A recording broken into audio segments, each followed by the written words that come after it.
In the name of Allah, the most gracious, the most merciful. All praises and thanks are due to Allah. Blessings and peace be upon His messenger. Dear students, Assalamu alaikum. I'm your physics teacher Umar Manzoor and I am going to discuss physics portion of self-assessment test 2022. तो आइए students start करते हैं. जी students, question 66. If the distance between two equal point charges is doubled and their individual charges are also doubled, what would happen to the electrostatic force between them? तो यहाँ पे हमारे पास चूंकि electrostatic force के बारे में पूछा गया, तो हमारे पास जो है वो कुलॉम्स लॉ कहता है force is equals to k q1 q2 over r square. Further यहाँ पे अगर देखा जाए फोर्स का रिलेशन चार्जेस की प्रोडक्ट के साथ डायरेक्ट है और फोर्स का रिलेशन स्टूडेंट्स डिस्टेंस के स्क्वायर के साथ क्या है, इनवर्स बन रहा है. अब अगर गिवन सिचुएशन देखी जाए, गिवन सिचुएशन में बोला गया है दोनों चार्जेस की मैग्नीट्यूड क्या कर दी गई है, पहले से डबल कर दी गई. तो इसका मतलब है अगर दोनों चार्जेस को डबल करेंगे तो फोर्स जो है वो क्या होनी चाहिए, 2 multiplied by 2, that is force जो है वो क्या बन जाएगी, 4 टाइम्स पहले से इंक्रीज हो जाएगी.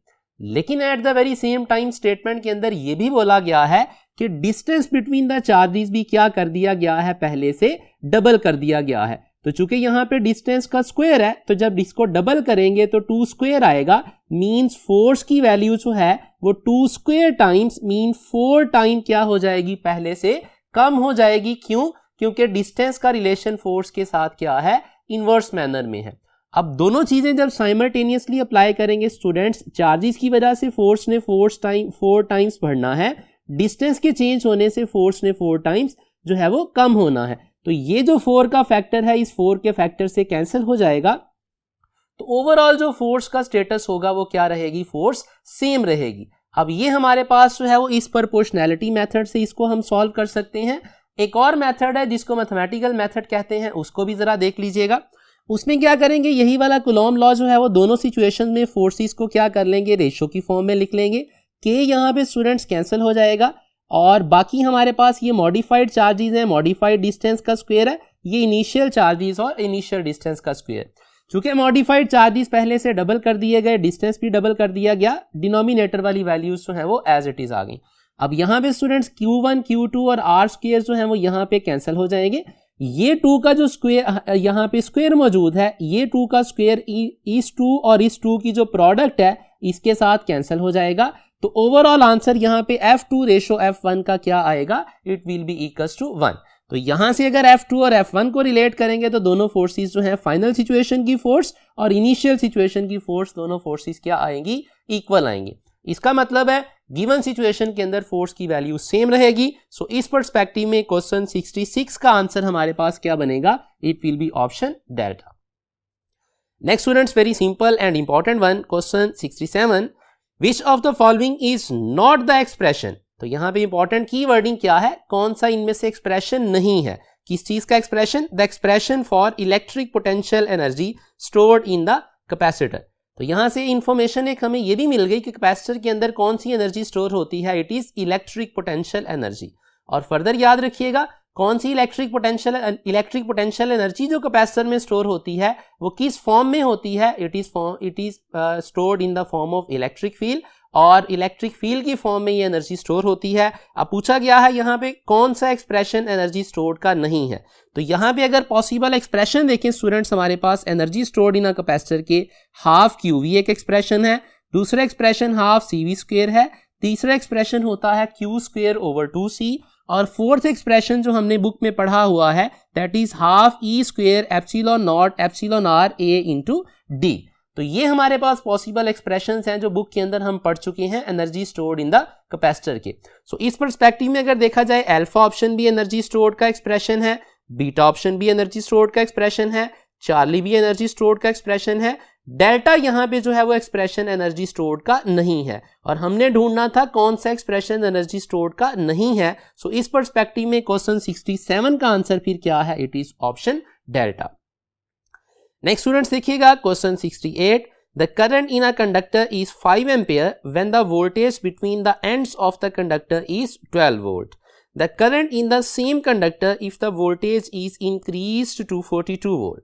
तो हमारे पास एक ही कंडक्टर है, मींस अगर एक ही कंडक्टर है दोनों सिचुएशंस के अंदर तो रेजिस्टेंस की वैल्यू फिर दोनों सिचुएशंस में क्या है, सेम है। अगर रेजिस्टेंस की वैल्यू दोनों सिचुएशंस में सेम है इसका मतलब है करंट और वोल्टेज आपस में क्या है, डायरेक्टली प्रोपोर्शनल। तो अगर हम दोनों सिचुएशंस में करंट्स की रेशो को लिखना चाहें तो रेशो ऑफ करंट्स बराबर होगी रेशो ऑफ वोल्टेजेस के। अब फाइनल वोल्टेज यहाँ पे 42 गिवन था, इनिशियल वोल्टेज स्टूडेंट्स क्या था, 12 गिवन था। तो इन दोनों की रेशो लेंगे, हमारे पास आंसर आ जाएगा 3.5। अब इन दोनों की रेशो जो है वो 3.5 आएगी और फर्दर हम करेंगे I2 की वैल्यू, फाइनल करंट चूंकि फाइंड करना है तो I2 बराबर आएगा I1 दूसरी साइड पे जाके 3.5 से मल्टीप्लाई हो जाएगा और I1 की वैल्यू स्टूडेंट स्टेटमेंट में गिवन है, इट इज 5 एम्पेयर। तो 5 को जब 3.5 से मल्टीप्लाई करेंगे तो I2 की वैल्यू क्या आ जाएगी, इट विल बी 17.5 एम्पेयर और 17.5 एम्पेयर किस ऑप्शन में प्रेजेंट है, it is present in the option beta. So हमारे क्वेश्चन 68 का आंसर फिर क्या है, it is option beta. Next students question 69, the effective resistance of two wires in parallel, दो वायर्स हैं जिनको पैरेलल फैशन में कनेक्ट किया गया है, उनकी इक्विवेलेंट या इफेक्टिव रेजिस्टेंस गिवन है that is 6/5 ohm. If the resistance of one wire is 3 ohm what then that of other wire, अगर एक वायर की रेजिस्टेंस उनमें से 3 ओहम हो तो दूसरी की रेजिस्टेंस हमने बतानी है। तो यहाँ पे स्टूडेंट्स याद रखिएगा, अगर दो वायर्स जो हैं जिनकी रेजिस्टेंस अनइक्वल है, अनइक्वल रेजिस्टेंसेस वाली वायर्स को कनेक्ट किया जाए पैरेलल फैशन में तो इक्विवेलेंट रेजिस्टेंस का जो शॉर्टकट है वो किसके बराबर होती है, equivalent resistance is equals to product of individual resistors divided by sum of individual resistors.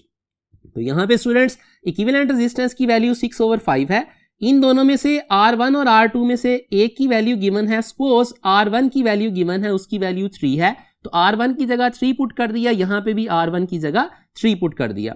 अब फर्दर यहाँ पे सॉल्व करेंगे, ये वाली टर्म इस साइड पे जाके 6 से मल्टीप्लाई हो जाएगी और 5 यहाँ पे जाके इधर 3 से मल्टीप्लाई हो जाएगा। फर्दर सिंप्लीफाई करेंगे, 6 3 18 आ जाएगा, 6 into R2 is equal to 6R2, 5 को 3 से मल्टीप्लाई करेंगे 15R2 आ जाएगा। यहाँ से स्टूडेंट 6R2 को इधर ले जाके 15 में से माइनस करेंगे तो हमारे पास आएगा 18 is equal to 9R2। Further यहाँ से R2 के लिए सॉल्व करेंगे, 9 18 पे जाके डिवाइड होगा तो आंसर हमारे पास R2 का आ जाएगा 2 ओहम और 2 ओहम वाली कौन सी ऑप्शन है, it is option alpha. So question 69 answer is alpha.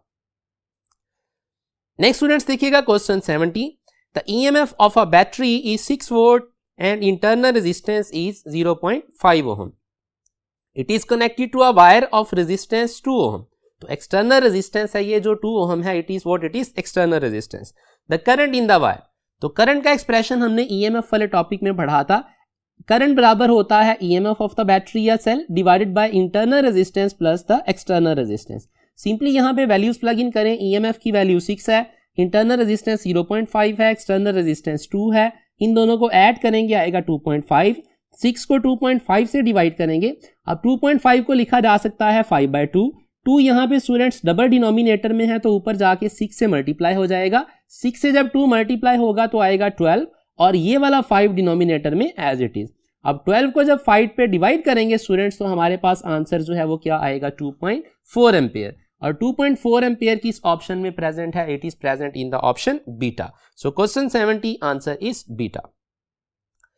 Next students question 71, electron and proton of equal momentum enter a uniform magnetic field normal to the lines of the force। normal to the line of force से मुराद है perpendicular। तो electron और proton enter हो रहे हैं magnetic field region में, uniform magnetic field region में, किस एंगल पे, 90 डिग्री एंगल पे। If the radii of curvature of circular paths be RE and RP respectively then. अब सारी ऑप्शंस के अंदर जो है वो रेडियाई की रेशो पूछी गई है हमसे और बताना है कौन सी वाली ऑप्शन में रेडियाई की रेशो करेक्ट है। तो यहाँ पे स्टूडेंट्स एक इंपॉर्टेंट पॉइंट याद रखिएगा, ये चीज हम बुक में पढ़ के आ चुके हैं कि जब भी चार्ज पार्टिकल मैग्नेटिक फील्ड में परपेंडिकुलर जो है वो एंटर होता है तो परपेंडिकुलर एंटर होने पे क्या होता है, चार्ज पार्टिकल मूव करता है सर्कुलर पाथ पे ड्यू टू मैग्नेटिक फोर्स और मैग्नेटिक फोर्स रोल प्ले करती है सेंट्रीपिटल फोर्स का। तो जब चार्ज पार्टिकल सर्कुलर पाथ पे मूव करता है तो डेफिनेटली उस सर्कुलर पाथ का कुछ ना कुछ रेडियस भी होता है, उस रेडियस का एक्सप्रेशन हमारे पास होता है mv/qb। ये एक्सप्रेशन हम बनाते हैं मैग्नेटिक फोर्स को इक्वल रख के सेंट्रीपिटल फोर्स के। आई मीन टू से मैग्नेटिक फोर्स जो कि QEB होती है उसको इक्वल कर देंगे सेंट्रीपिटल फोर्स से, जिसका फॉर्मूला होता है mv²/r। तो दोनों को फॉर्मूलाई को जब इक्वलाइज करेंगे दोनों फोर्सेस को और सिंप्लीफाई करेंगे तो रेडियस का एक्सप्रेशन आएगा mv/QB। अब स्टूडेंट्स यहाँ पे mv क्या है? It is the momentum of the charge particle जो एंटर हो रहा है। गिवन सिचुएशन में क्या कहा गया है? मोमेंटम पार्टिकल्स का सेम है। तो अगर पार्टिकल्स का मोमेंटम सेम हो और सेम मैग्नेटिक फील्ड में पार्टिकल्स एंटर हो, मींस b की वैल्यू भी सेम, mv की प्रोडक्ट भी सेम। तो इसका मतलब है फिर radius of the circular path जो चार्ज पार्टिकल फॉलो करेगा, वो रेडियस जो है वो चार्ज पार्टिकल के चार्ज के साथ क्या है? इनवर्सली रिलेटेड होगा। तो इसका मतलब है जब R1:R2 लिखेंगे, means radius of the circular path of particle 1 to the radius of circular path of particle 2, तो ये रेशियो बराबर आएगी inverse ratio of the charges के। अब गिवन सिचुएशन के अंदर ये वाला रिलेशन अप्लाई कर लेते हैं। ये आपने फॉर्मूला शॉर्टकट याद रखना है, हमेशा जब सेम मोमेंटम वाले पार्टिकल मैग्नेटिक फील्ड में परपेंडिकुलर एंटर होंगे तो रेडियाई की रेशियो बराबर होगी इनवर्स रेशियो ऑफ चार्जेस के। अब इस शॉर्टकट को हम अप्लाई करते हैं। हमारे पास गिवन पार्टिकल थे, एक इलेक्ट्रॉन था, दूसरा प्रोटॉन था। दोनों का चार्ज स्टूडेंट्स हमें पता है क्या होता है? सेम होता है मैग्नीट्यूड में, और उसकी वैल्यू क्या है? E के बराबर होती है। तो यहां पे जब दोनों की जगह E पुट करेंगे तो radius of the path of electron to the radius of the path of the proton, दोनों के रेडियाई की रेशियो जो आएगी वो क्या आएगी? सिंपली 1 आएगी। और 1 किस ऑप्शन में प्रेजेंट है? It is present in the option alpha. So question 71 का आंसर फिर हमारे पास क्या है? It is option alpha. जी स्टूडेंट्स, नेक्स्ट हमारे पास question 72, force acting on a negative charge is always. तो नेगेटिव चार्ज के ऊपर फोर्स जो है वो किस डायरेक्शन में लगती है? बड़ी सिंपल सी सिचुएशन है। अगर हम इमेजिन कर लें ये कैपेसिटर प्लेट्स हैं अपोजिटली चार्ज, और इलेक्ट्रिक फील्ड हमें पता है कि कहां से कहां एस्टेब्लिश होता है? पॉजिटिवली चार्ज प्लेट से टुवर्ड्स नेगेटिवली चार्ज प्लेट। अब जब नेगेटिव चार्ज पार्टिकल यहां पे प्लेस करेंगे स्टूडेंट्स, तो नेगेटिवली चार्ज पार्टिकल को नेगेटिव प्लेट क्या करेगी? रिपेल करेगी। पॉजिटिवली चार्ज प्लेट क्या करेगी? अट्रैक्ट करेगी। मींस इस नेगेटिवली चार्ज पार्टिकल के ऊपर फोर्स किस डायरेक्शन में लगेगी? अपवर्ड डायरेक्शन में। अब इस डायरेक्शन ऑफ फोर्स को अगर कंपेयर किया जाए इलेक्ट्रिक फील्ड की डायरेक्शन के साथ, तो दोनों क्या बन रहे हैं? अपोजिट वेक्टर्स बन रहे हैं। इसका मतलब है जब भी नेगेटिव चार्ज पार्टिकल को इलेक्ट्रिक फील्ड के अंदर जो है वो प्लेस किया जाएगा, तो उसके ऊपर जो फोर्स होगी वो हमेशा opposite to the electric field लगेगी।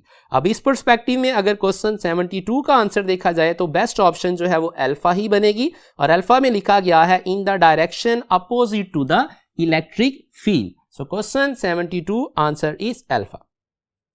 Next students, question 73, if a charge of 2 coulomb is moving with 5 meter per second, enter at 30 degrees in a magnetic field of 3 Tesla. Calculate the force experienced by the charge particle. तो force हमने find करनी है, simply relation use करेंगे QVB sin theta. Charge की value given है, V की value given है, B की वैल्यू गिवन है और थीटा की वैल्यू। इन तीनों की प्रोडक्ट लेंगे तो आंसर 30 आएगा। साइन 30 पे जो है वो बराबर होता है 1/2। इन दोनों को सॉल्व करेंगे तो स्टूडेंट्स फोर्स की वैल्यू क्या आ जाएगी? 15 न्यूटन, और ये मौजूद है ऑप्शन बीटा के अंदर। Next students, question 74, the coulomb force between an electron and a proton place at A distance of 1.6 centimetre is. तो कूलम फोर्स फाइंड करनी है, सिंपली कूलॉम्स लॉ यूज करेंगे, K Q1 Q2 over R²। K की value plug in करेंगे 9 × 10⁻⁹। Q1 और Q2 charge of electron और charge of proton, दोनों की मैग्नीट्यूड चूंकि सेम होती है तो यहां पे प्लग इन कर देंगे चार्ज ऑफ इलेक्ट्रॉन जो कि 1.6 × 10⁻⁻19। प्रोटॉन का चार्ज भी क्या है? सेम होता है। अब फर्दर जो है वो यहाँ पे डिस्टेंस की वैल्यू स्टूडेंट्स गिवन थी हमें सेंटीमीटर्स के अंदर, तो सेंटीमीटर को मीटर में बदलने के लिए क्या करेंगे? 1.6 को मल्टीप्लाई कर देंगे 10⁻⁻² के साथ, और ये वाला स्क्वायर यहाँ पे एज इट इज आ जाएगा। अब यहाँ पे फर्दर क्या होगा? 1.6 का चूंकि स्क्वायर है, ये 1.6 का स्क्वायर जो है वो कैंसिल हो जाएगा न्यूमिनेटर के अंदर जो मौजूद है 1.6 उनके साथ। बाकी क्या बचेगा? 9 as it is, 10⁻⁹ as it is. इन दोनों को सॉल्व करेंगे तो 10⁻⁻38 आएगा। 10⁻⁻² का स्क्वायर लेंगे, ये आएगा 10⁻⁻4, और इसको जब ऊपर शिफ्ट करेंगे स्टूडेंट्स तो वो आ जाएगा 10⁻⁻4। अब फर्दर देखिएगा, ये सारी 10 की पावर्स को सॉल्व करेंगे, -38 + 4 + 9 करेंगे तो ये आ जाएगा 10⁻⁻25, और साथ में 9 एज इट इज आ जाएगा। इसका मतलब है ओवरऑल फोर्स आएगी 9 × 10⁻⁻25 न्यूटन, और ये मौजूद है ऑप्शन डेल्टा के अंदर। So question 74 answer is delta. Next students, question 75, following the conventions if a positive force exist between two equal charges. Charges equal हैं और उनके दरमियान फोर्स क्या है, कन्वेंशनली पॉजिटिव है। Then electric field at mid point of the charges is. तो यहां पे पहली चीज हमें समझना है कि फोर्स पॉजिटिव कब होती है।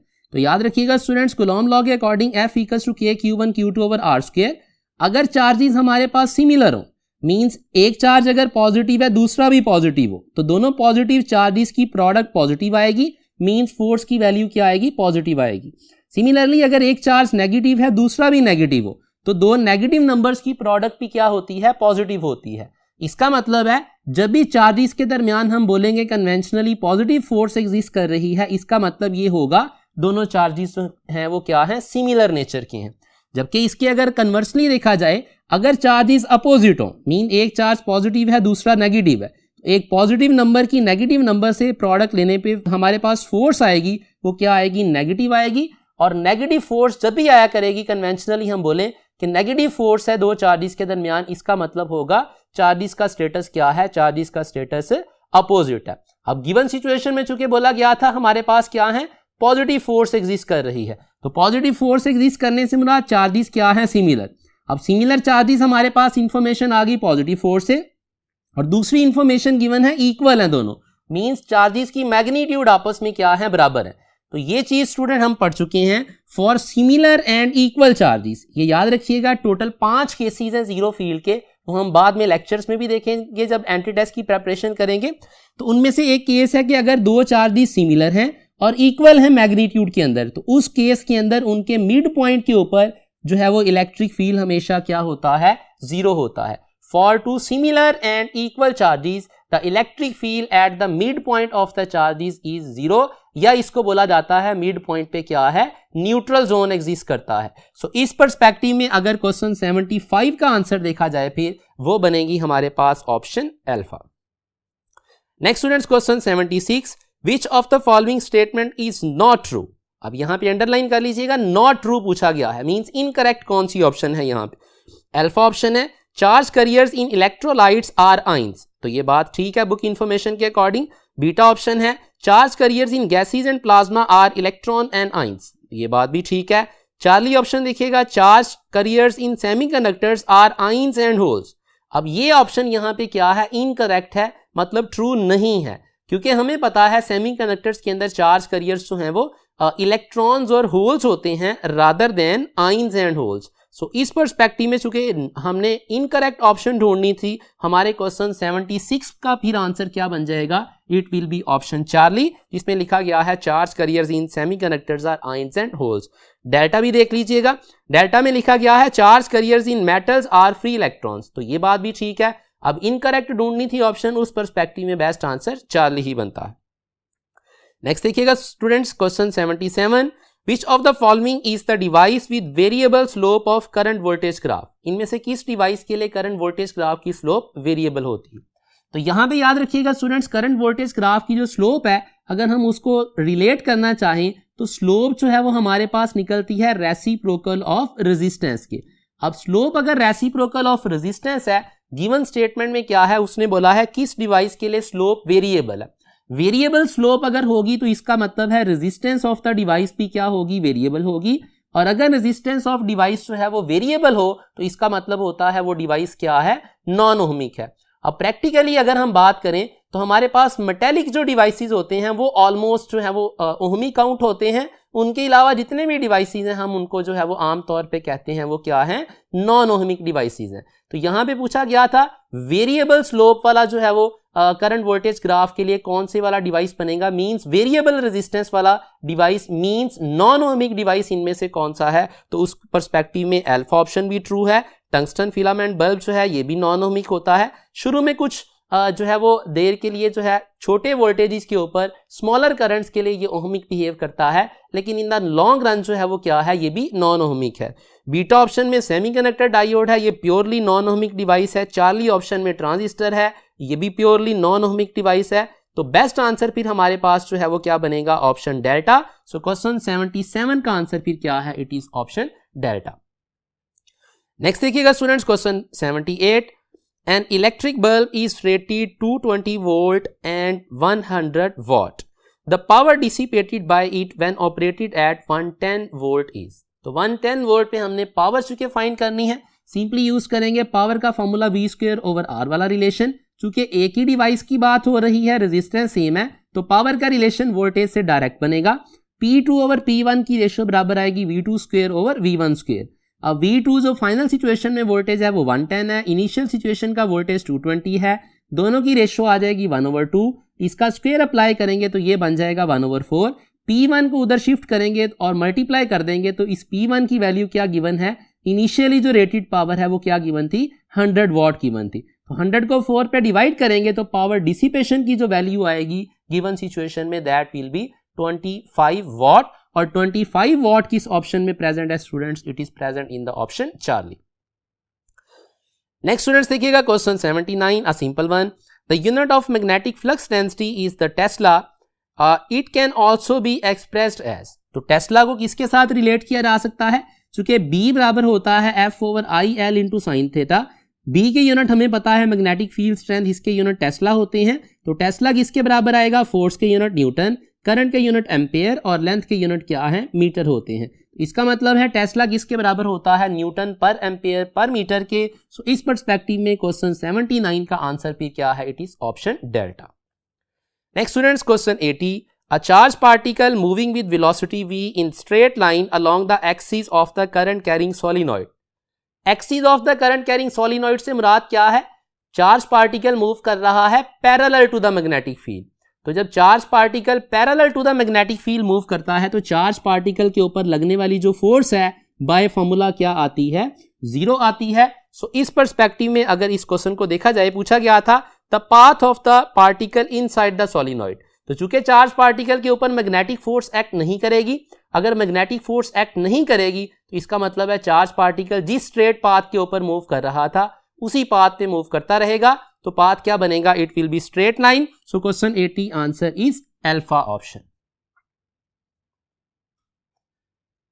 जी स्टूडेंट्स, नेक्स्ट हमारे पास question 81, you have 3 capacitors and a battery, in which of the following combinations of the 3 capacitors is the maximum possible energy stored when the combination is attached to the battery। तो इसका मतलब है जो भी combination आप बनाएंगे हर case में battery जो है वो क्या होगी, सेम होगी।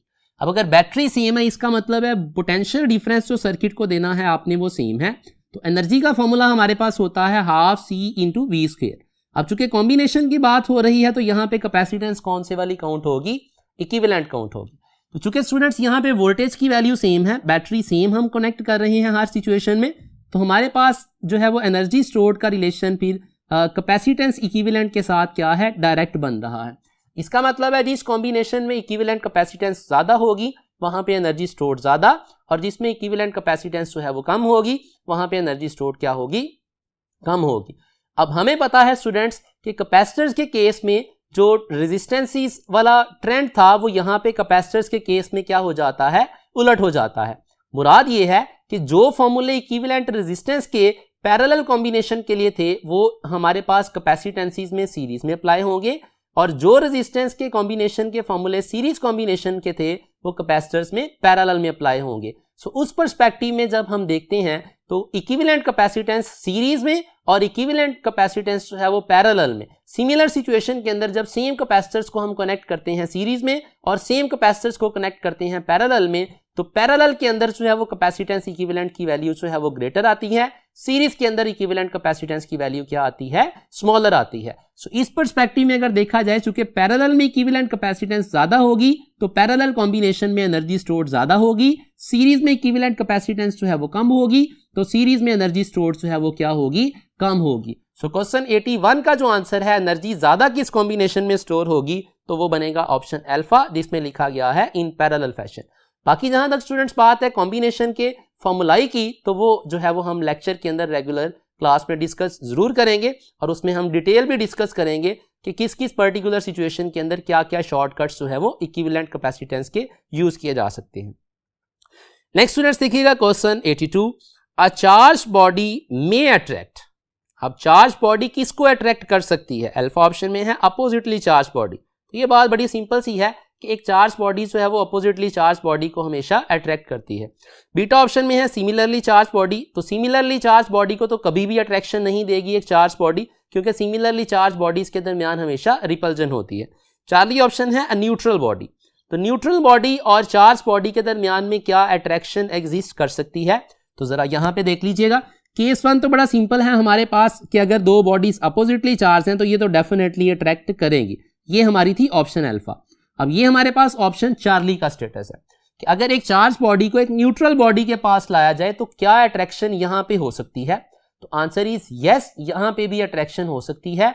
कैसे पॉसिबल है स्टूडेंट्स? यहां पे अट्रैक्शन देखिएगा, जब एक चार्ज बॉडी को न्यूट्रल बॉडी के पास लाएंगे तो न्यूट्रल बॉडी के अंदर होगा इलेक्ट्रोस्टैटिक इंडक्शन का फिनोमेना। एज अ रिजल्ट जो है वो क्या होगा, कुछ चार्ज जो हमारे पास चार्ज बॉडी जिसको न्यूट्रल के करीब लाए हैं उसके ऊपर जो भी चार्ज है उससे अपोजिट वाला जो चार्ज होगा इस न्यूट्रल बॉडी के अंदर वो इस चार्ज की तरफ जो है वो सारे का सारा इकट्ठा हो जाएगा, और जो सिमिलर चार्ज होगा इस न्यूट्रल बॉडी के अंदर, सिमिलर से मुराद जो इस चार्ज बॉडी के ऊपर चार्ज है, जो इसके जैसा चार्ज होगा वो क्या हो जाएगा, वो सेपरेट होकर दूसरे एंड के ऊपर चला जाएगा। इस फिनोमिना को बोला जाता है इलेक्ट्रोस्टैटिक इंडक्शन। तो न्यूट्रल बॉडी का स्टेटस क्या हो जाएगा? न्यूट्रल बॉडी फिर इलेक्ट्रोस्टैटिक इंडक्शन से पोलराइज हो जाएगी। अब होगा क्या फर्दर, चूंकि ये नेगेटिव चार्ज यहां पे इकट्ठा हो गया और ये वाली बॉडी क्या है, पॉजिटिवली चार्ज है, तो अब जो है वो इन दोनों के दरमियान में क्या है, अट्रैक्शन होना शुरू हो जाएगी। इसका मतलब है एक चार्ज बॉडी जो है वो न्यूट्रल बॉडी को भी अट्रैक्ट कर सकती है। किस फिनोमेना की वजह से? Due to the phenomena of electrostatic induction. So इस पर्सपेक्टिव में हमारे पास जो है इस क्वेश्चन की ऑप्शन फिर अल्फा भी ट्रू है और चार्ली भी ट्रू है। तो बेस्ट आंसर फिर बनेगा डेल्टा, जिसमें लिखा गया है बोथ ए एंड सी। जी स्टूडेंट्स, नेक्स्ट हमारे पास question 83। The electric field strength at point A in the diagram shown is. हमारे पास एक चार्ज पार्टिकल है, उसके करीब एक पॉइंट ए दिया गया है जिसका पोटेंशियल 50 वोल्ट है। हमें पूछा गया है वहां पे इलेक्ट्रिक फील्ड की वैल्यू क्या होगी। इलेक्ट्रिक फील्ड स्टूडेंट्स एक चार्ज पार्टिकल के लिए होता है K Q over are square. इस फॉर्मूले को फर्दर लिखा जा सकता है K Q over R into 1 over R. अब K Q over are students हमें पता है ये किसके बराबर होता है, के क्यू ओवर आर की जो है हमारे पास वैल्यू ये बराबर होती है electric potential due to a point charge at a particular point. तो इसका मतलब है के क्यू ओवर आर की जगह पे हम पुट कर सकते हैं v। तो यहां पे आ जाएगा हमारे पास E is equal to v over R. अब v की वैल्यू स्टूडेंट्स 50 वोल्ट है, r की जगह पे 10 सेंटीमीटर था उसको मीटर में कन्वर्ट कर लेंगे। ये दोनों 10 की पावर्स को सॉल्व करेंगे, आएगा 10 टू रेज पावर -1। ऊपर जाएगी जब पावर तो आएगा 10 टू रेज पावर +1। तो 50 को मल्टीप्लाई करेंगे 10 टू रेज पावर +1 के साथ तो आंसर बन जाएगा 500 और यूनिट्स बन जाएंगे वोल्ट पर मीटर। अब इलेक्ट्रिक फील्ड के यूनिट्स वोल्ट पर मीटर भी होते हैं और न्यूटन पर कूलम भी होते हैं। बहरहाल क्वेश्चन 83 का जहां तक आंसर की बात है तो इट इज ऑप्शन अल्फा। जी students, next question 84। The quantity of charge required to provide a current of 10 ampere for 1 hour is. Charge की वैल्यू फाइंड करनी है, सिंपली यूज करेंगे Q is equal to I into T. Charge की value, current की value जो है 10 ampere है। Time की वैल्यू स्टूडेंट्स 1 आवर गिवन थी। अब हमें पता है 1 आवर किसके बराबर होता है, 3600 सेकेंड के। तो इन दोनों को मल्टीप्लाई करेंगे, सिंपली चार्ज का आंसर आ जाएगा 36,000 कूलम। और इस पर्सपेक्टिव में क्वेश्चन 84 का आंसर फिर हमारे पास बनेगा simply option beta. Next students question 85। A wire has resistance 16 ohm. It is bent in the form of a square. The effective resistance between any two adjacent vertices of the square is. तो यहां पे situation है, initially एक wire है जिसकी resistance 16 ओम है। इसको students हमने बेंड कर दिया है एक स्क्वायर के अंदर, और स्क्वायर का पता है हमें, इसके स्क्वायर के अंदर कितनी साइड्स होती हैं, देयर आर 4 साइड्स, और सारी साइड्स क्या है, इक्वल लेंथ की होती हैं। अगर सारी साइड्स इक्वल लेंथ की हैं तो इसका मतलब है ये वाली जो रेजिस्टेंस टोटल है ये 4 बराबर हिस्सों में डिवाइड हो जाएगी, और हर साइड की रेजिस्टेंस फिर क्या बनेगी स्क्वायर के, इट विल बी 4 ओम। अब हमसे पूछा गया है कोई से 2 एडजेसेंट वर्टिसेस के दरमियान रेजिस्टेंस। तो कोई से 2 एडजेसेंट वर्टिसेस के दरमियान मींस ए और बी का पेयर ले ले, ए और डी का पेयर ले ले, डी और सी का पेयर ले ले, या बी और सी का पेयर ले ले। कोई से 2 एडजेसेंट वर्टिसेस के दरमियान में बताना है इक्विवेलेंट रेजिस्टेंस क्या है। यहां पे स्टूडेंट्स एक शॉर्टकट याद रखिएगा, जब हम बात करते हैं equivalent resistance between adjacent vertices of a polygon, चाहे वो 4 साइड्स वाली पॉलीगॉन है, 3 साइड्स वाली है, 5 वाली है या 6 वाली है। तो शॉर्टकट एक याद रखिएगा, इक्विवेलेंट रेजिस्टेंस बराबर होती है n-1 over n into r। n यहां पे स्टूडेंट्स क्या होता है, उस पॉलीगॉन के अंदर जितनी साइड्स हैं उनकी तादाद, और r क्या होती है, उनमें से किसी भी एक साइड के ऊपर जो कनेक्टेड रेजिस्टेंसेस हैं। और मोस्ट इंपॉर्टेंट पॉइंट यहां पे याद रखना है, सारे रेजिस्टर्स इक्वल अगर होंगे तब ये वाला शॉर्टकट जो है वो एप्लीकेबल होगा। इक्वल रेजिस्टर्स और एडजेसेंट वर्टिसेस के दरमियान में इक्विवेलेंट रेजिस्टेंस फाइंड करनी हो पॉलीगॉन के लिए, तो ये वाला शॉर्टकट वहां पे अप्लाई करेंगे। अब गिवन सिचुएशन के अंदर स्टूडेंट्स हमारे पास क्या है, चूंकि स्क्वायर है पॉलीगॉन, स्क्वायर पॉलीगॉन के अंदर कितनी साइड्स होती हैं, 4 साइड्स होती हैं। n की जगह पे 4 प्लग इन कर देंगे, और एक साइड की रेजिस्टेंस क्या है, दैट इज 4 ओहम, इसकी जगह पे 4 ओहम आ जाएगा। इसको सिंप्लीफाई करेंगे, ये 4 कैंसिल हो जाएगा इस 4 के साथ, 4 - 1 का आंसर आ जाएगा 3 ओहम। सो इसका मतलब है equivalent resistance adjacent vertices of this square, उसकी वैल्यू क्या आएगी, इट विल बी 3 ओहम। और 3 ओहम किस ऑप्शन में प्रेजेंट है, it is present in the option alpha. Next students देखिएगा, very important question, question 86। A 40 watt 220 volt bulb, 60 watt 220 volt bulb and a 100 watt 220 volt bulb are joined in series fashion and connected to mains. Which bulb will glow brighter? तो हमारे पास 3 bulbs हैं, series में connected हैं, बताना है कौन से वाले बल्ब की ब्राइटनेस सबसे ज्यादा होगी।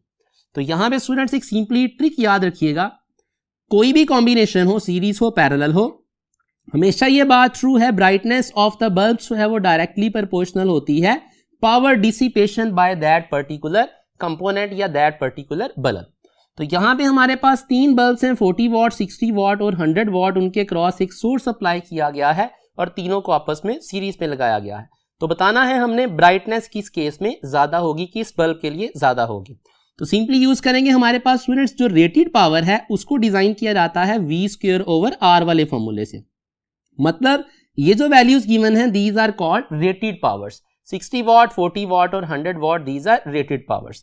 तो रेटेड पावर्स का रिलेशन हमेशा जो है वो रेजिस्टेंस के साथ क्या होता है, इनवर्स होता है, क्योंकि कंपोनेंट्स को रेट किया जाता है keeping them in the same at the same voltage. Means components को वोल्टेज सेम देके उनको उनकी जो रेटिंग है, पावर रेटिंग, वो डिसाइड की जाती है। सो इस पर्सपेक्टिव में अगर देखा जाए, हमारे पास जो रेटेड पावर है उसका रिलेशन रेजिस्टेंस के साथ क्या बनेगा, इनवर्स बनेगा। इसका मतलब है जिस कंपोनेंट की हमारे पास रेटेड पावर सबसे कम होगी उस कंपोनेंट के लिए रेजिस्टेंस की वैल्यू सबसे ज्यादा, और जिस कंपोनेंट की रेटेड पावर सबसे ज्यादा उसकी रेजिस्टेंस क्या होगी, सबसे कम होगी। सो ये वाला अगर हम इन पावर से रेजिस्टेंसेस का ट्रेंड बनाएं इन तीनों कंपोनेंट्स के लिए, तो रेजिस्टेंस 40 वॉट वाले बल्ब की सबसे ज्यादा, 60 वाले की उससे कम, और सबसे कम किसकी होगी, 100 वॉट वाले बल्ब की होगी। ये आ गया हमारे पास रेजिस्टेंसेस का ट्रेंड। अब फर्दर हम देखते हैं पावर डिसिपेशन का ट्रेंड क्या होगा। तो याद रखिएगा, चूंकि यहां पे स्टूडेंट्स क्या है, सीरीज कॉम्बिनेशन है, सीरीज कॉम्बिनेशन में power dissipation by any component, उसके लिए जो हमारे पास रिलेशन होता है वो है I² इंटू R। अब चूंकि सीरीज में सारे के सारे कंपोनेंट्स में से सेम करंट पास होता है, तो इसका मतलब है power dissipation by any component वो किसके साथ रिलेटेड होगी, रेजिस्टेंस के साथ डायरेक्टली रिलेटेड होगी। तो यहां पे एक और चीज भी नोट कर लीजिएगा, जब सीरीज कॉम्बिनेशन की बात की जाती है तो रेटेड पावर और पावर डिसिपेशन जो है वो ये दो डिफरेंट चीजें होती हैं। ऐसा नहीं है कि जिस बल्ब की रेटेड पावर 40 वॉट है वो सीरीज कॉम्बिनेशन के अंदर पावर डिसिपेट भी 40 वॉट ही करेगा। तो सीरीज कॉम्बिनेशन के अंदर रेटेड पावर और पावर डिसिपेशन क्या है, दो मुख्तलिफ चीजें हैं।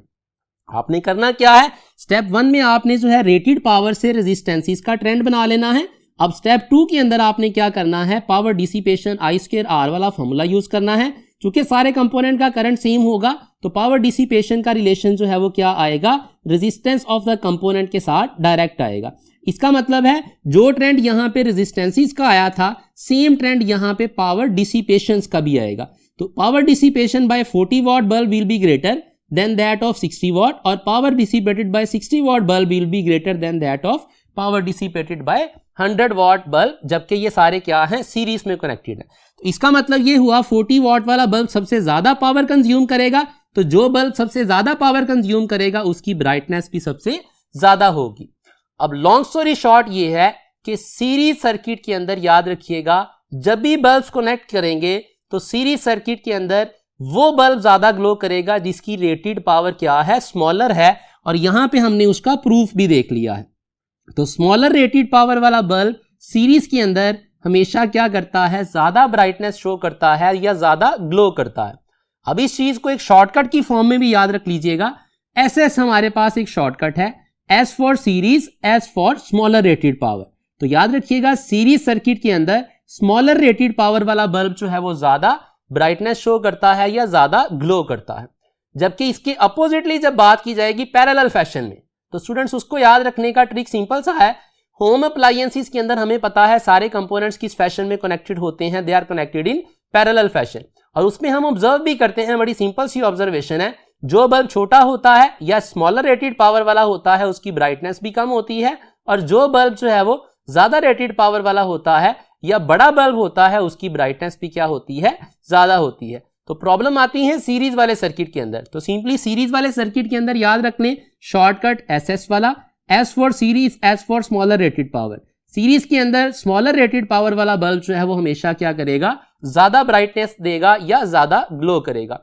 सो इस पर्सपेक्टिव में हमारे पास क्वेश्चन 86 का आंसर फिर क्या है, इट इज ऑप्शन अल्फा, जिसमें लिखा गया है 40 वॉट बल्ब और पूछा गया था सबसे ज्यादा ब्राइटनेस किसकी है। जी स्टूडेंट्स, नेक्स्ट हमारे पास question 87। The radius of curvature of the path of a charge particle in a uniform magnetic field is directly proportional to. अभी हम थोड़ी देर पहले रेडियस का फॉर्मूला देख के आ चुके हैं। रेडियस बराबर होता है mv/qb।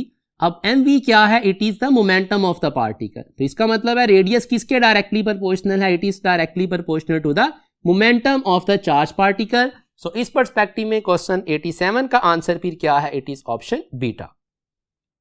Next students, question 88। A charge is moving with velocity v, it enters a uniform electric field E. The direction of velocity and E are not parallel. What is the path of the charge particle inside the electric field? तो यहां पे discussion हो रही है electric field की, यहां पे magnetic field की डिस्कशन नहीं है। मैग्नेटिक फील्ड से आपने कंफ्यूज नहीं होना। मैग्नेटिक फील्ड के अंदर हम ये चीज डिटेल में पढ़ चुके हैं कि मैग्नेटिक फील्ड में जब चार्ज पार्टिकल जो है 0 एंगल पे या 180 पे मींस पैरेलल या एंटी पैरेलल एंटर होता है तो मैग्नेटिक फोर्स 0 होती है। चार्ज पार्टिकल का पाथ क्या होता है, स्ट्रेट लाइन। जब चार्ज पार्टिकल मैग्नेटिक फील्ड के परपेंडिकुलर एंटर होता है मींस 90 डिग्री पे एंटर होता है तो मैग्नेटिक फोर्स की वजह से उसका पाथ सर्कुलर बनता है। और हमारे पास लास्ट सिचुएशन, अगर चार्ज पार्टिकल जो है मैग्नेटिक फील्ड में ना तो 90 पे एंटर हो, ना 0 और 180 पे एंटर हो, बल्कि किसी और एंगल पे हो, तो उस केस में चार्ज पार्टिकल का पाथ जो है मैग्नेटिक फील्ड में हेलिकल बनता है। अब यहां पे सिचुएशन है इलेक्ट्रिक फील्ड के पर्सपेक्टिव में, तो बड़ी सिंपल सी सिचुएशन, जब भी charge particle students electric field के अंदर एंटर होगा, फॉर एग्जांपल ये अपोजिटली चार्ज प्लेट्स का इलेक्ट्रिक फील्ड है फ्रॉम पॉजिटिव टुवर्ड्स नेगेटिव, तो ये चार्ज पार्टिकल क्या करेगा, या तो इलेक्ट्रिक फील्ड के पैरेलल मूव करेगा। किस सिचुएशन में, जब चार्ज पार्टिकल पॉजिटिव होगा इटसेल्फ और पॉजिटिव पार्टिकल पॉजिटिव प्लेट से रिपेल होगा, नेगेटिव की तरफ अट्रैक्ट होगा, तो इसका पाथ क्या हो जाएगा, इलेक्ट्रिक फील्ड के पैरेलल हो जाएगा। और अगर ये चार्ज पार्टिकल नेगेटिव हो तो नेगेटिव के केस में क्या आ जाएगा, पाथ जो है वो anti parallel to the electric field होगा। अब इस पर्सपेक्टिव में अगर ऑप्शंस ढूंढी जाएं तो चूंकि हमारे पास डेल्टा ऑप्शन के अंदर गिवन है parallel to the electric field, anti parallel वाली ऑप्शन नहीं है, मींस नेगेटिव चार्ज की डिस्कशन नहीं हो रही, तो सिंपली हमारे पास क्वेश्चन 88 का फिर बेस्ट ऑप्शन जो है वो ऑप्शन डेल्टा बनेगा। So question 88 answer is option delta. Next students, question 89, a simple numerical based question. The battery of a pocket calculator supplies 0.35 ampere at a potential difference of 6 volt. What is the power of the calculator? तो power find करनी है, simply use करेंगे VI वाला relation, V की value put करें, current की value put करें, दोनों की प्रोडक्ट लेंगे तो आंसर हमारे पास आ जाएगा option beta. So question 89 answer is beta. Next students, question 90, a dielectric is inserted between the plates of an isolated charge capacitor. Which of the following is not true about that capacitor? कौन सी चीज इनमें से true नहीं है? तो यहां पे students देख लीजिएगा, जब भी आइसोलेटेड चार्ज कैपेसिटर की बात करें और आइसोलेटेड चार्ज कैपेसिटर की प्लेट्स के दरमियान डाइलेक्ट्रिक इंट्रोड्यूस करवाएं तो याद रखिएगा चार्ज स्टोर की वैल्यू सेम रहती है, कैपेसिटेंस की वैल्यू इंक्रीज करती है by a factor of epsilon R, और बाकी ये जो चार चीजें हैं mean surface charge density, electric field, electric potential energy और हमारे पास पोटेंशियल डिफरेंस, ये चारों चीजें जो हैं वो क्या करती हैं, डिक्रीज करती हैं by a factor of epsilon R. एक चीज कांस्टेंट है जो कि चार्ज है, कैपेसिटेंस इंक्रीज करती है by a factor of epsilon R, बाकी सारी चीजें डिक्रीज करती हैं by a factor of epsilon R. अब इस पर्सपेक्टिव में अगर ऑप्शंस देखी जाए, अल्फा ऑप्शन क्या है, एनर्जी स्टोर डिक्रीजेस, तो जी हाँ एनर्जी डिक्रीज करती है, ये ऑप्शन जो है वो ट्रू है। बीटा ऑप्शन देखिएगा, पोटेंशियल डिफरेंस डिक्रीजेस, ये भी ट्रू है। चार्ली ऑप्शन में है चार्ज स्टोर डिक्रीजेस, तो चार्ज स्टोर की वैल्यू यहां पे हमने देखी क्या रहती है, कांस्टेंट रहती है, सेम रहती है, तो ये ऑप्शन क्या है, ये ट्रू नहीं है, और हमने यही ढूंढनी थी कि कौन सी ऑप्शन इनमें से ट्रू नहीं है। सो क्वेश्चन अगर 90 की बात की जाए इस पर्सपेक्टिव में, तो हमारे पास आंसर फिर क्या बनेगा इसका आंसर बन जाएगा ऑप्शन चार्ली। डेल्टा भी देख लीजिएगा, पोटेंशियल ग्रेडियंट डिक्रीजेस, तो पोटेंशियल ग्रेडियंट से स्टूडेंट्स मुराद होता है इलेक्ट्रिक फील्ड, तो इलेक्ट्रिक फील्ड जो है वो डिक्रीज ही करता है, ये यहाँ पे हमने यहाँ पे देख लिया। सो इसका मतलब है अल्फा, बीटा और डेल्टा तीनों ऑप्शंस ट्रू हैं। इनकरेक्ट ढूंढनी थी तो उस पर्सपेक्टिव में आंसर फिर best Charlie option. Next students question 91, 3 resistors of 2 ohm, 3 ohm and 5 ohm are connected in parallel across a battery of 10 volt. The potential drop across 3 ohm resistor is, तो 3 ohm के across potential चाहिए, तो simple सी चीज है, parallel के अंदर हमें पता है क्या होता है, पोटेंशियल डिफरेंस सेम रहता है सारे कंपोनेंट्स में से, और सीरीज में क्या है, सारे कंपोनेंट्स का करंट सेम रहता है। अब चूंकि कंपोनेंट्स को पैरेलल में लगाया गया था तो सारे रेजिस्टर्स का पोटेंशियल सेम होगा, और किसके बराबर होगा, will be equal to the battery potential, और बैटरी का पोटेंशियल क्या गिवन है, 10 वोल्ट, तो हमारे पास 3 ओम रेजिस्टर का पोटेंशियल भी क्या होगा, 10 वोल्ट ही होगा। So question 91 answer is option delta. Next students question 92, for which device the resistance is greater, तो रेजिस्टेंस ग्रेटर बतानी है। हमारे पास दो आईवी ग्राफ स्टूडेंट्स गिवन है, एक ए डिवाइस का है, दूसरा बी डिवाइस का है। अगर ए डिवाइस के ग्राफ का थीटा देखा जाए वो थीटा ए है, बी का क्या है, थीटा बी है, एंगल है with the horizontal axis. Clearly students यहां पे देखा जा सकता है थीटा ए की वैल्यू स्टूडेंट्स क्या है, थीटा बी से स्मॉलर है।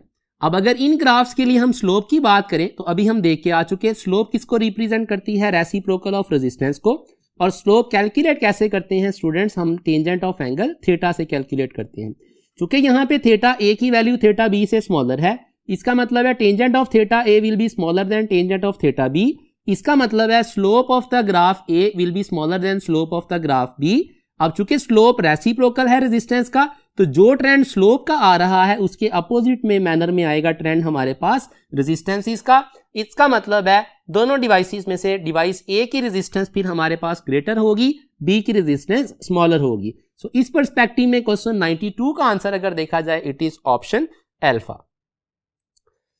नेक्स्ट स्टूडेंट्स देखिएगा question 93, a strong magnetic field is applied on a stationary electron, तो पार्टिकल अगर स्टेशनरी है मींस वेलोसिटी जीरो है, तो इलेक्ट्रॉन व्हील, तो इलेक्ट्रॉन क्या करेगा, सिंपल सी चीज है, अगर पार्टिकल की वेलोसिटी जीरो है, मैग्नेटिक फोर्स की वैल्यू क्या आएगी, जीरो आएगी, और मैग्नेटिक फोर्स की वैल्यू अगर जीरो आएगी तो इसका मतलब है पार्टिकल जिस भी इनिशियल स्टेटस में था उसी में रहेगा। इनिशियली चूंकि रेस्ट में था तो पार्टिकल रेस्ट में ही रहेगा। सो इस पर्सपेक्टिव में हमारे पास क्वेश्चन 93 का आंसर क्या है, it is option delta. Next students second last question 94, the magnetic field strength at any point due to a long straight wire carrying a current is, तो हमें पता है एम्पेयर्स लॉ से स्ट्रेट करंट कैरिंग कंडक्टर के लिए B की value होती है mu naught I over 2 pi R, और इस बी का रिलेशन जो है वो डिस्टेंस के साथ स्टूडेंट्स क्या है, इट इज इनवर्स। सो इस पर्सपेक्टिव में अगर हम क्वेश्चन 94 का आंसर देखें इट इज ऑप्शन बीटा, इसमें लिखा गया है inversely proportional to the distance from the wire. Last question 95, if the magnetic field vector is B और उसकी वैल्यू गिवन है and area vector is this much value, then flux related to this is, तो flux magnetic find करना है, magnetic flux बराबर होता है B dot A. इस डॉट प्रोडक्ट को फर्दर लिखा जा सकता है कंपोनेंट्स की फॉर्म में बी एक्स ए एक्स प्लस बी वाई ए वाई प्लस बी जी ए जी। अब रिस्पेक्टिव कंपोनेंट स्टूडेंट्स जो वेक्टर्स गिवन है वो यहाँ पे प्लग इन कर दें, सारे कंपोनेंट्स को यहाँ पे प्लग इन करेंगे और इन सारी वैल्यूज को सिंप्लीफाई करेंगे, तो फ्लक्स की वैल्यू हमारे पास क्या आएगी, इट विल बी 0, और मैग्नेटिक फ्लक्स का यूनिट साथ में होता है वेबर। सो इस पर्सपेक्टिव में क्वेश्चन 95 का फिर आंसर क्या है, it is option delta. That is all from this test and its discussion. Hope so आपको सारे के सारे क्वेश्चंस उनके आंसर डिटेल में समझ आ गए होंगे। स्टूडेंट्स अपना बहुत ख्याल रखिएगा। अल्लाह हाफिज, अस्सलाम वालेकुम।